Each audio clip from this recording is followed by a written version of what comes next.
คนนักแก้วเบิดล่ะค่อยนะครับวันนี้แขกเรือนะครับมาร่วมงานเยอะนะครับมากหน้าหลายตานะครับมิจฉาชีพหน้าตาบ่น่าไว้ใจดีใจในเจ้าภาพนะครับที่พี่น้อง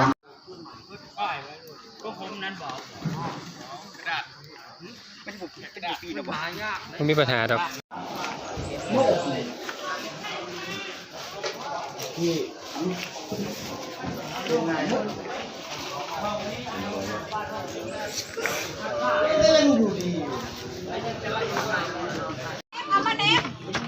แต่กล่องที่ปลอมเจอ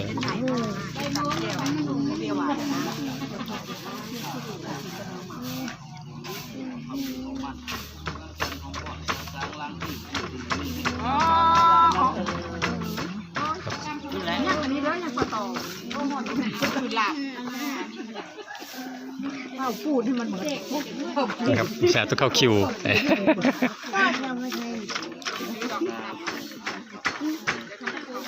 ที่จำก็ได้ค่ะขอบคุณมากเลยให้คุณใหม่เด้อบอกให้มันจับเขาบอกให้มันผ่าบ้านยางบางคนมันแห้งมันเนื้อมันเนื้อไปเด้อเก่งเด้อไปเด้อปลอดภัยเด้อพูดแล้วอ่ะใช่อยู่จังว่าบ่เก่งบอกว่าบ่เก่งอ้าวน้ำจันทร์ของจากทางสีแดงแรงนี่ผ่านปัญหาไปทางไหนดูรถไฟอยู่ดีมีแห่งส่งใหม่ลำด้วยเจ้าคำทางหน้าเดี๋ยวเขาเอาเสื้อแขนมาให้เขาเสื้อแขนก่อนพวกเราเสื้อแขนอยู่เย็นเป็นชุกนอนรับได้เงินหมื่นนอนตื่นได้เงินเศษนอนตะแคงได้เงินล้านแล้ววันนอนตะแคงได้เงินล้านสาธุเด้ออาจารย์ก็คือกันเด้ออาจารย์เด้อยินดีแม่เองครับเอามาสาธุการฮ้อนนี่ป่าน่าจะเล่นน้ำเล่นมันมุดน้ำไปแล้วทางเป็ดเพ่งนี่แหละแถวนี้แหละผมเห็นแล้วตัวไปเลยถ้าเห็นบนยกมาลักได้ตรงนี้ได้อะไรอ่ะนกกระปีดที่เขาให้ไหมไอ้อันนี้มันเข้าดิ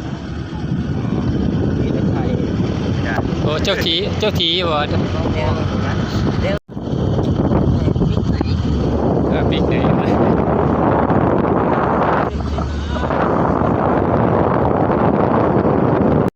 นี่ก็3แพร่งดูดีอาจจะมากกว่า3แพร่งกับอาจจะเป็นบุญแพร่งก็ได้บางทีก็ทำเป็นไก่ตินนี่ดูหน้าแต่คนมาซื้อตักไอติมเลย